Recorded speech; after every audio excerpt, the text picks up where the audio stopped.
پول. دماغ تو بخورن دیگه کجا تو بخورن. میگم پسری که به عشقش وفا داره همش یک کشموی دخترونه هم تو دستشه که همش به یادش باشه.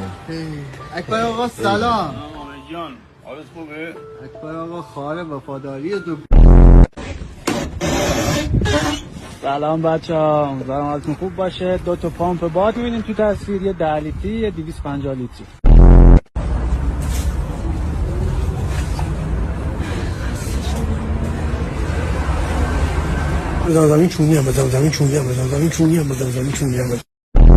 سال 97 کافه زدم، همه گفتن این کارو نکن نمیشه، ولی من انجامش دادم. الان بعد از 8 سال به جایی رسیدم که هیچ کس باورش نمیشه. 1 میلیارد و 800 میلیون بدهی بالا آوردن. تمام شد دادا. بله. بلش بریم. بریم.